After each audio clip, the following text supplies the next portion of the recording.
किसान साथियों राम राम।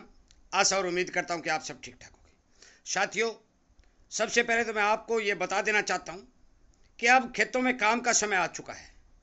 जो भी वीडियो आएगा, जो भी आपको सचेत और सावधान करने के लिए जानकारी आएगी, वो शाम को आएगी।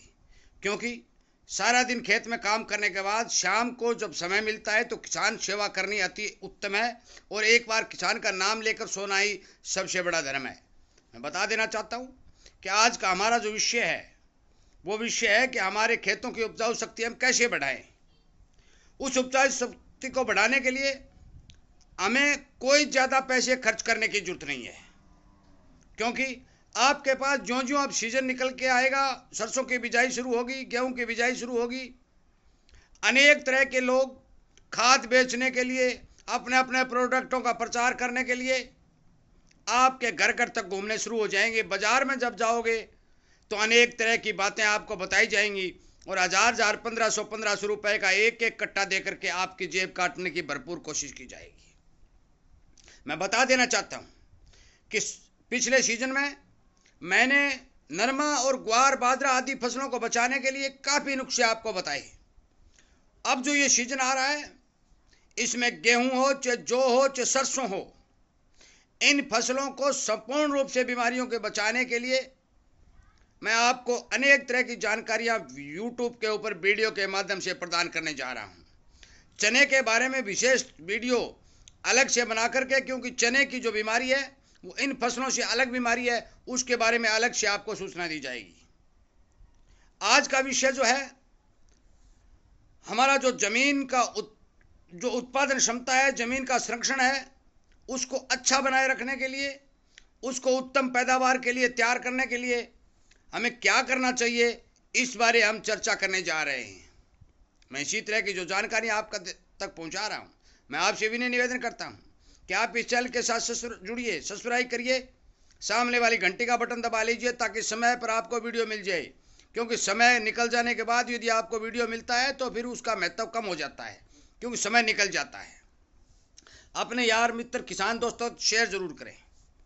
साथियों, मैं आपको बता देना चाहता हूँ कि आप डीएपी डालते हैं, यूरिया डालते हैं, पोटाश डालते हैं, सल्फर डालते हैं, कैल्शियम डालते हैं, बोरोन, अनेक तरह के पोषक तत्व जमीन के अंदर डालते हैं। एक बात नोट कर लो, जो आप कितना भी सामान जमीन में डाल दो, चाहे 50,000 रुपए की खाद जमीन में डाल दो, पौधा उस खाद को डायरेक्ट नहीं चकेगा। वो खाद जमीन में पड़ी रहेगी, सड़ती रहेगी, स्टोर होती रहेगी। पौधे को वो खाद कोई काम आने वाली नहीं है। क्यों काम आने वाली नहीं है?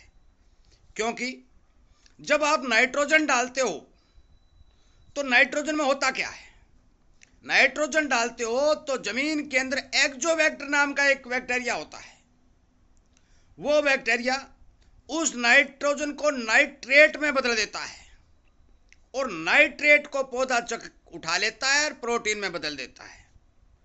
यदि नाइट्रोजन को नाइट्रेट में बदलने वाला बैक्टीरिया आपके पास नहीं है तो फिर नाइट्रोजन का इस्तेमाल जीरो आएगा, उसका रिजल्ट जीरो आएगा। तो इस बैक्टीरिया को हम कैसे बढ़ा सकते हैं? उसी तरह फास्फोरस सर्कुलेटिंग बैक्टीरिया भी होते हैं, जिसे पीएसबी बोला जाता है।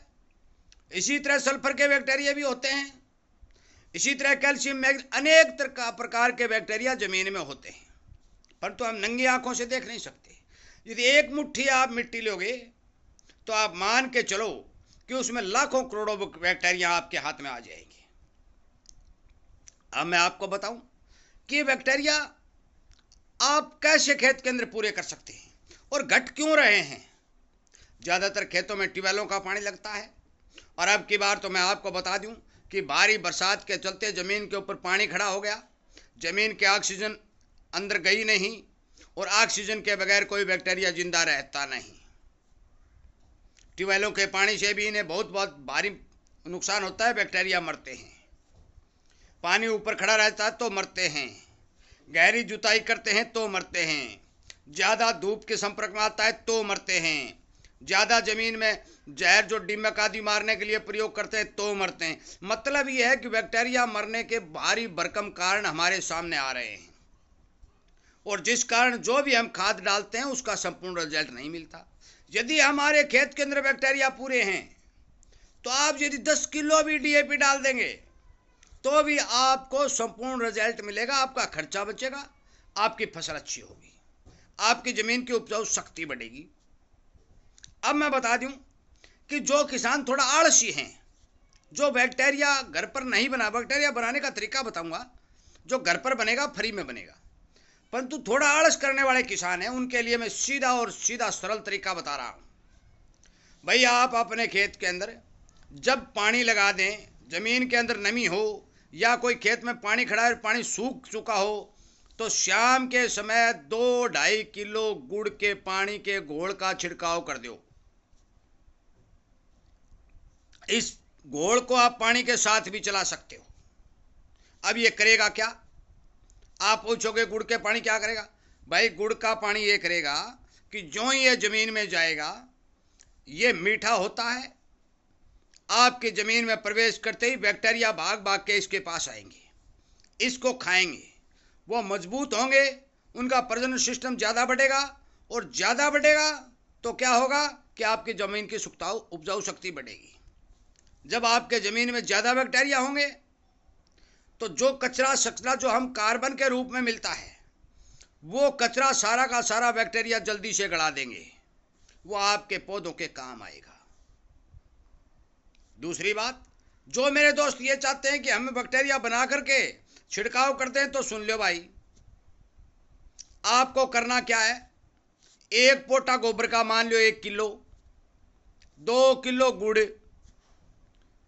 लोटा 2 लोटा, लीटर 2 लीटर गाय का पेशाब, और 1 किलो आधा किलो आपके खेत की मेड़ की मंडी, जो हम पंखी होते हैं ना, खाड़ होता है, उस खाड़ के डोली पर जहाँ घास कचरा खड़ा हो, और सबसे अच्छा रहेगा दूब वाला, जहाँ दूब है ना, दूब के जड़ों की मिट्टी ले लो, उसके अंदर मिला लो, 50 लीटर उसमें पानी डाल लो, और 3 दिन बाद अपने खेत के अंदर जो शाम को समय जब गीला खेत हो छिड़काव कर दो।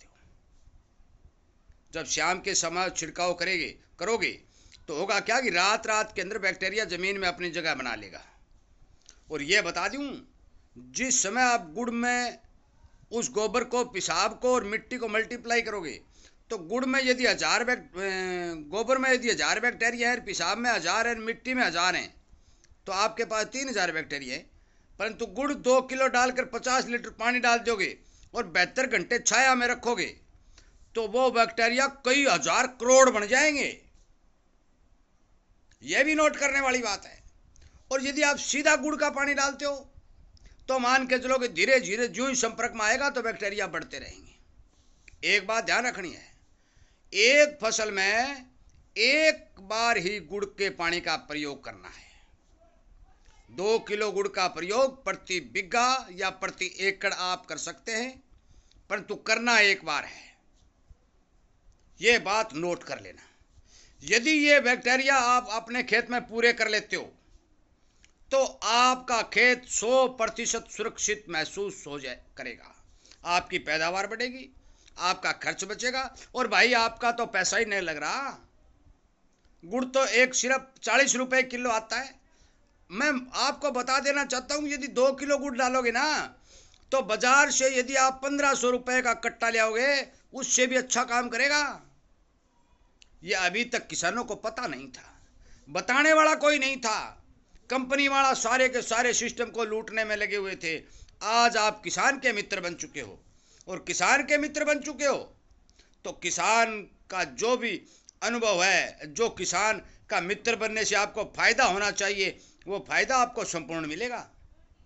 और इसीलिए कहता हूं, आप जुड़िए, सब्सक्राइब करिए, और जो मैं बता रहा हूं उन नुस्खों का प्रयोग करिए। इन बातों को ध्यान में रखते हुए यदि आप खेत में संपूर्ण इसी तरह के काम करेंगे तो आपकी 100% खेत की उपजाऊ शक्ति बढ़ेगी। आखिर में मैं वीडियो को विराम देते हुए उम्मीद करता हूं कि आप जरूर इस नुस्खे को हर किसान तक शेयर करेंगे। अलग अलग जो जानकारियां आपको मिलती रहेंगी, आप इस चैनल को सब्सक्राइब करके इसके साथ जुड़ेंगे और इन बातों का फायदा उठाकर अपने खेत की संपूर्ण रूप से सुरक्षा करेंगे, अच्छी पैदावार लेने की कोशिश करेंगे, उपजाऊ शक्ति बढ़ाने का भरपूर प्रयास करेंगे। जय हिंद।